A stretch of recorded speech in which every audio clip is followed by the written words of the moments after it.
Hello, and welcome to the GRACE podcast series. My name is Denise Brock, and I am the Operations Director for the Global Resource for Advancing Cancer Education, or GRACE. In this podcast series, we interview patients, advocates, and healthcare professionals to provide the most updated information for our community and to highlight important issues facing those dealing with a cancer diagnosis. We hope you find this information valuable. For questions or comments, please visit us at cancergrace.org.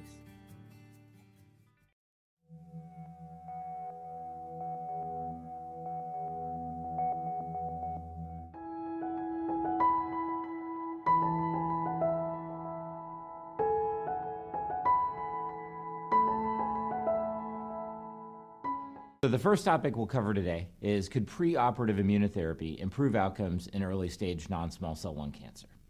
I think to answer this question, the best place to start is, what are the predictors of response to immunotherapy in advanced non-small cell lung cancer? Because we could expect that the same patients that would benefit from immunotherapy if the cancer were to recur, or if it was already metastatic, would probably benefit from immunotherapy in the earlier stage setting, either after operations or before operations. So the predictors of immunotherapy in advanced non-small cell lung cancer, of course, first of all, PD-L1 status. We often test for PD-L1 status in tumors. PD-L1 testing, it's antibody-based testing. There are many different tests that can be employed, but all of them can be roughly cross-correlated to each of them. In the advanced non-small cell lung cancer, we divide PD-L1 tests into three different categories: 0% positive, 1 to 49% positive, and 50% or higher positive. These roughly correlate with the chance of response in metastatic non-small cell lung cancer, with 0% being a low chance of response, less than 10%, 1 to 49% being roughly 25% chance of response, and 50% or higher being perhaps even 50% or higher chance of response. In addition, the tumor mutational burden can make an impact, as well as patient smoking status leading to the cancer in the first place, with smokers having a slightly higher chance of response to immunotherapy. In early stage non-small cell lung cancer, we may not have all of this information. PD-L1 testing can be done on a biopsy, but tumor mutational burden often requires next-gen sequencing, and the next-gen sequencing may or may not be done as standard of care before a tumor is to be surgically resected. So overall, in early-stage non-small cell lung cancer, I suspect it's going to be very similar predictors and biomarkers of response, although we may not have complete information before we use this treatment. Another question is, what are the earlier stage settings, such as stage 3 non-small cell lung cancer, where we've already moved immunotherapy into those earlier lines of therapy? So, for example, stage 3 non-small cell lung cancer, if we use an approach of surgery, we often give chemotherapy beforehand and then do surgery. There's no proven role for immunotherapy in this setting. However, if we choose to treat a stage 3 patient with chemotherapy plus radiation, which can also be curative, then after that chemo radiation, which takes about 6 weeks, then we follow it with immunotherapy. A drug called durvalumab is the currently FDA-approved drug in that setting, and that durvalumab continues on for 1 year. The chance of disease recurrence is much lower, less than half, with the addition of adjuvant durvalumab, as well as the chance of overall survival with adjuvant durvalumab is significantly improved compared to patients who did not get durvalumab. These are data from the Pacific study. So I think we can learn from that setting of chemotherapy plus radiation that it's likely that there's going to be a patient population with early-stage non-small cell lung cancer, those who get surgically resected, that are going to benefit from immunotherapy. We just haven't proven who yet. So another question before we get to that role of immunotherapy in the preoperative setting is, what's the role of immunotherapy in the adjuvant or post-surgical setting? Immunotherapy doesn't have an established role in the adjuvant setting yet, but there are a number of clinical trials with the overall structure generally of having a patient who has a surgical resection, usually a lobectomy is the preferred surgery for non-small cell lung cancer.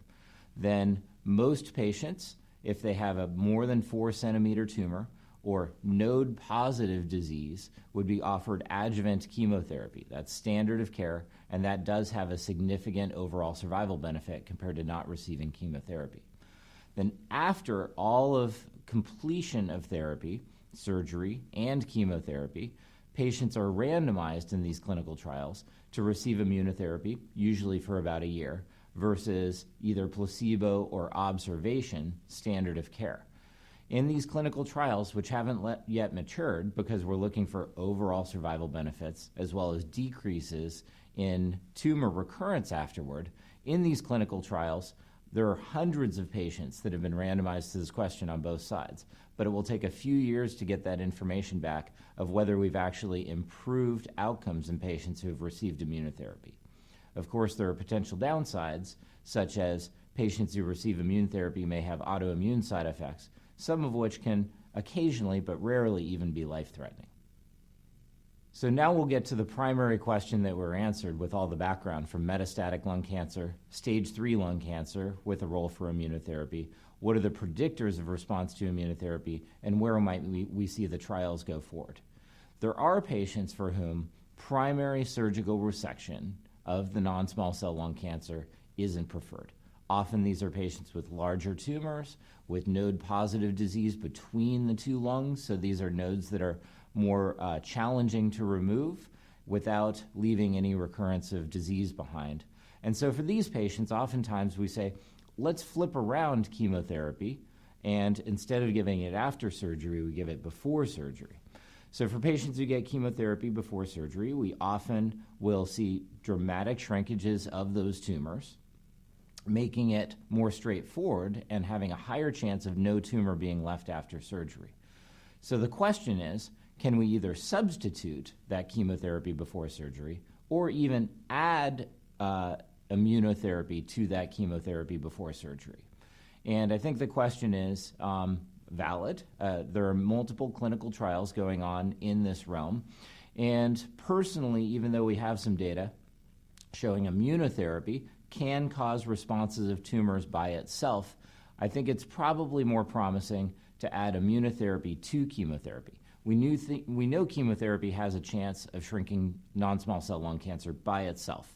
And we add immunotherapy to that, there's going to be a higher chance of shrinking the tumor, and the key before surgical resection is getting that tumor to be reduced, making sure that the surgery has the highest chance possible of leaving no tumor behind.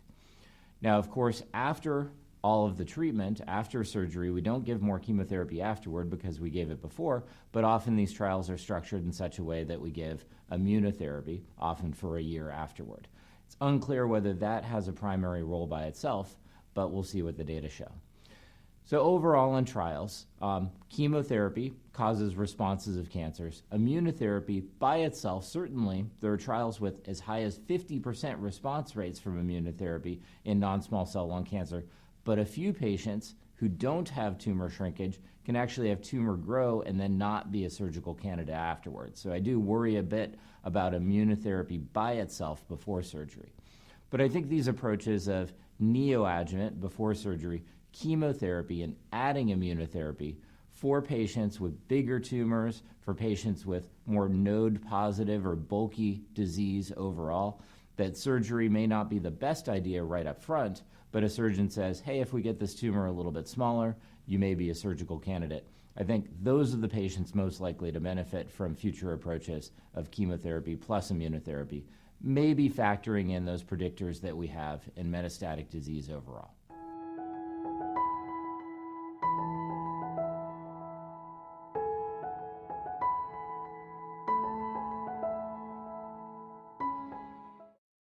Thank you again for joining us. This podcast was made possible by the generosity of sponsorship from our friends at Lilly, Novartis, Takeda, AstraZeneca, and Exelixis.